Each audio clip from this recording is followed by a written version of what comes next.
दोस्तों नमस्कार।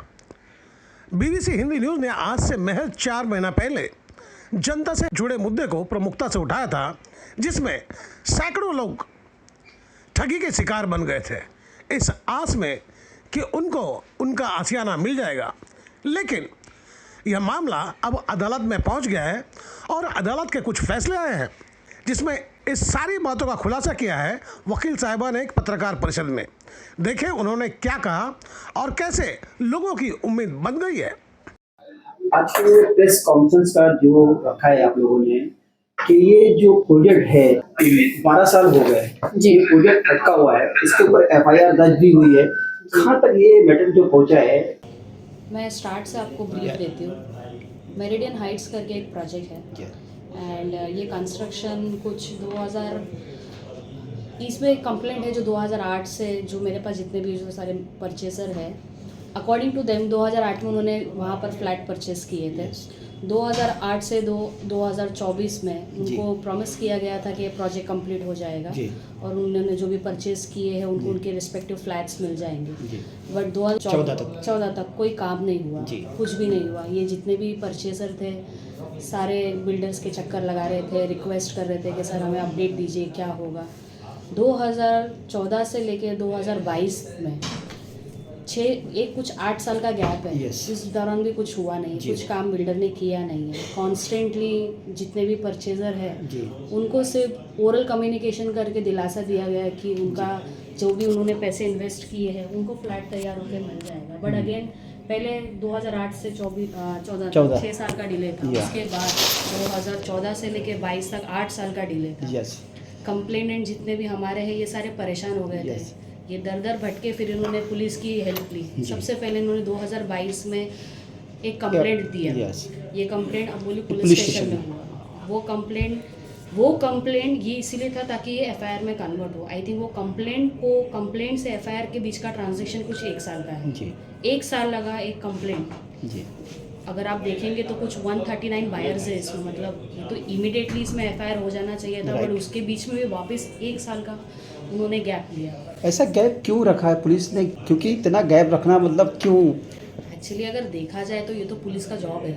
अगर मुझे कल को कुछ हो जा रहा है और बाय लॉ मेरी रेमेडी है, अगर एक पर्टिकुलर चीज़ में एफआईआर तो वो इमीडिएटली होना चाहिए। बट वो होता है ना कि एक उनका इंटेंट होता है, फिर वो समझना चाहते थे मैटर क्या था या इनको हेल्प नहीं करना चाहते थे। अगर आप देखेंगे तो ललिता कुमारी का एक सुप्रीम कोर्ट का लैंडमार्क जजमेंट है जो कहता है अगर ऑफेंस कॉग्निजेबल है तो इमीडिएट एक्शंस लेने चाहिए। जो कॉम्युनर है जिसका लॉ में ये रेमेडी है उसको घूमने की ज़रूरत नहीं है, ये पुलिस का ड्यूटी है।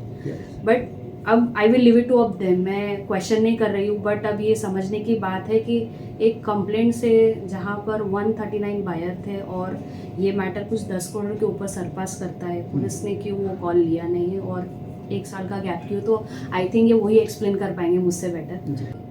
2023 में फाइनली एफआईआर लिया गया एंड एफआईआर गॉट कन्वर्टेड। ये ईओडब्ल्यू के पास ट्रांसफ़र हुआ क्योंकि इसमें जो अमाउंट था it was surpassing the 10 crore. अगर आप देख लेंगे 139 बायर, अगर सबका अगर आप 10 लाख भी जोड़ मतलब 1 करोड़ भी जोड़ते हैं 70-80 भी, तो it is getting passed by that amount. EOW में गया। ईओडब्ल्यू में जाने के बाद अगेन उनके जो नॉर्मल इन्वेस्टिगेशन की चीज़ें हैं कि ये ला दो, ये डॉक्यूमेंट दो। ईओडब्ल्यू को जहाँ पर ये ऑफेंस में एक्यूज को अरेस्ट करना चाहिए था वो हुआ नहीं। ये बायर्स फिर से परेशान थे कि अब क्या किया जाए, क्योंकि they are special unit for doing all of this things. ये जितने भी इकोनॉमिक ऑफेंस है इनके स्पेशलिटी है कि वो नॉर्मल पुलिस वालों से ज़्यादा उनके पास में मशीनरीज वगैरह है। बट वो फॉर सम रीज़न नहीं हुआ। मीनवाइल बिल्डर ने इन लोगों को अप्रोच किया, इनसे कहा कि आप केस वापस ले लो, हम कुछ सेटलमेंट करेंगे, आप अपना पैसा लेके जाइए वापस। ये कब बनेगा, कैसे बनेगा, उसके बारे में कोई टाइमलाइन दिया नहीं, कुछ नहीं। अभी आप देखेंगे तो 2008 से लेकर 2023 तक कुछ 14 साल का गैप होता है। इनके पास फाइनली कोई चॉइस बचा नहीं। इन्होंने हाईकोर्ट के दरवाजे खटखटाए। हाईकोर्ट में इन्होंने एक रिट दाखिल की थी। वो रिट के हिसाब से इनका रिट 2000 मार्च में I think so on record आ चुका था। मार्च में हाई कोर्ट ने उनको डायरेक्शन दे दिया था पुलिस को, बिकॉज पुलिस इसमें ईओडब्ल्यू पार्टी थी। रिट का प्रेयर ये था कि इसमें इनको इनका जो ईओडब्ल्यू में जो मैटर चल रहा है, जो टीम है, वो वहाँ से ट्रांसफ़र होके सीबीआई में चला जाए, बिकॉज ईओडब्ल्यू को जो उनको हेल्प करना चाहिए था, आई थिंक वो उन्होंने देने में कुछ तो लैक उनका हो गया है। उनके अलग रीज़न होंगे, आई विल नॉट क्वेश्चन के उनको क्या करना चाहिए था, नहीं करना चाहिए था। बट अगर आप देखेंगे 139 बायर है, हमारा लॉ बहुत सिंपल है, इसमें डायरेक्टली एमपीआईडी लगता है। यस, अगर हम आग बंद करके भी बोलेंगे it's an MPID case, but I think वो तभी भी नहीं हुआ। हाई कोर्ट ने इसके ऊपर ऑब्जर्वेशन लिया। जी, मार्च 2024 में हाई कोर्ट ने उनको डायरेक्शन दिया कि ये जो पूरा जो इन्वेस्टिगेशन है, it should be get monitor by DCP. उसके बाद टाइम एंड अगेन मैटर लगे, एफिडेविट फाइल्स हुए। हाई कोर्ट ने पूछा कि आप इसमें एमपीआईडी क्यों नहीं लगाए, ये ईओडब्ल्यू से पूछा। यस, क्योंकि हाई कोर्ट का कहना है कि ईओडब्ल्यू ही तो इसके लिए, ऐसे स्पेसिफिक ऑफेंस के लिए ईओडब्ल्यू को ही उन लोग ने ये किया है, एक संस्था बनाया है उसके जी, लिए खास। अब उनसे नहीं हो रहा है जी, तो सीबीआई में कैसे ट्रांसफर करें, माने ये तो उन्हीं का काम है ना। तो ऐसा हाई कोर्ट का कहना था। उसके बाद में डीसीपी को कहा गया कि इसको मॉनिटर कीजिए। उसके बाद में आई थिंक सो दिसंबर में 2024 में समवेयर एमपीआईडी लगा।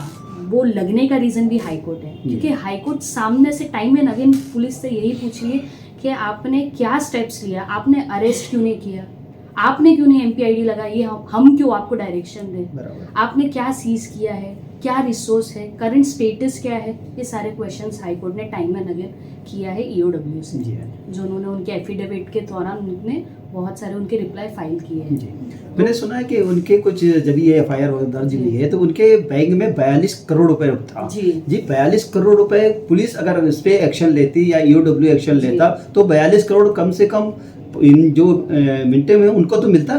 जी, एटलीस्ट वो प्रोजेक्ट में जाता, उनके घर बनते, जो अभी कुछ 14 साल से पेंडिंग है।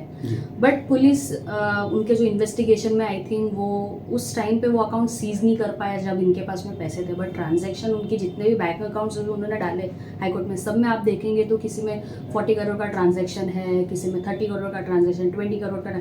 बट आप बैलेंस देखेंगे तो balance is very minimum. In fact high court ने उस पर भी ऑब्जर्वेशन लिया है कि इतना पैसा ट्रांसफर हो गया, आप फ्रीज कैसे नहीं करते, व्हाट वाज द रीज़न। तो उन्होंने वही बोला कि जब हम फ्रीज करने गए तब तक तो इतने ट्रांजैक्शन हो चुके थे, तो हमारे पास में कोई ऑप्शन नहीं था। जो पेंडिंग ट्रांजैक्शन था, जो कुछ 2000 या 3000 होगा, वो हमने फ्रीज कर दिया। अब ये केस देख रही हैं हाई कोर्ट में, आप बहुत अच्छे जजमेंट लेके आ रही हैं। आज उनके ऊपर इतने केसेस लगने के बाद इनके ऊपर हो रहे हैं, जी तो इसका जो आपके पास आए हुए हैं इनको कहाँ तक आप इंसाफ दिला सकती हैं, उसके बारे में थोड़ा बताइए। सर, हमारी तो पूरी कोशिश है कि जो कॉन्स्टिट्यूशन एज ए सिटीज़न आपको फंडामेंटल राइट देता है वो पूरा हो। हमारे एंड से तो हमने एक रिट फाइल की है, we are challenging, we are been time and again telling high court की टेल पुलिस का है। अभी ये कुछ हद तक ये रिट पिटिशन डिस्पोज हो गया, बट बहुत अच्छा हाई कोर्ट ने जजमेंट दिया है। एक 11 पेज का उनका ऑब्जर्वेशन है, और लास्ट वाले में तो उन्होंने कहा है कि इस पर सीआई अपना स्पेशल इन्वेस्टिगेशन टीम फॉर्म किया है। तो फाइनली अभी ईओडब्ल्यू से निकल के ये वो टीम में जाएगा जो, ठीक है, इन्होंने जो इनके जो लैब्स है ये उनको कवर करेंगे। एंड मेरा ऐसा मानना है कि अगर ये सारी चीज़ें पहले हो जाती तो ये आज दिन नहीं होते, ये आज दिन नहीं होता। बट अगेन इसके आगे आने वाले जो आपका जो रिजल्ट आएगा उसके बारे में आप दूसरा प्रेस कॉन्फ्रेंस रखेंगे? जी, इसमें जो भी डेवलपमेंट होगा एब्सोल्युटली हमारा तो एजेंडा यही है कि इन बायर्स को उनका घर मिल जाना चाहिए। बिकॉज अगर उनकी जगह मैं भी रहती तो हम समझ सकते 1 to 1 की कितना डिफ़िकल्ट होता है। So let's see, let's wait. इसमें आपने तो देखा है कि जो सबसे बड़ा पुलिस और ईओडब्ल्यू जो है, इनका जो रोल था कि बिल्डर से मिले हुए, इसमें लग रहा है कि इनका मिला हुआ कुछ तो था होगा, क्योंकि जो 42 करोड़ निकला है तो ईओडब्ल्यू के हाथ में आने के बाद कैसा 42 करोड़ निकल गया, इसके बारे में ज़रा तफसील से। एक्चुअली अगर आप देखा जाए तो बहुत ही स्मार्टली उन्होंने लिखा है कि जब तक हम फ्रीज करने गए तब तक इतना ट्रांजैक्शन हो चुका था।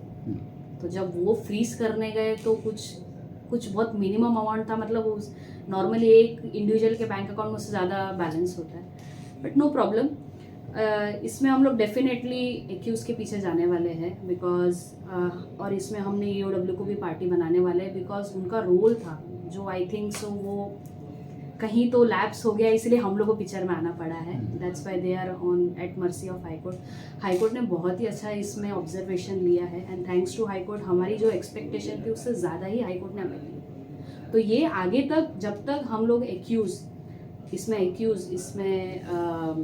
ये बायर्स और पुलिस जहाँ जहाँ ये मुद्दा रहेगा हम इसको आगे चलाएंगे। ये रेरा में इसकी जितने भी रेमेडीज़ है रेरा में सिविल में हम आगे तक इसको लेके जाएंगे और हम लोग मेक श्योर करेंगे कि एटलीस्ट जितने भी परचेज़र हैं उनको उनका घर मिले, ये लोग अरेस्ट हो, इसमें जितने भी जॉइंट डेवलपर्स हैं इनकी प्रॉपर्टी अटैच हो, इन पे मुकदमा चले ताकि इन लोगों को जस्टिस मिले।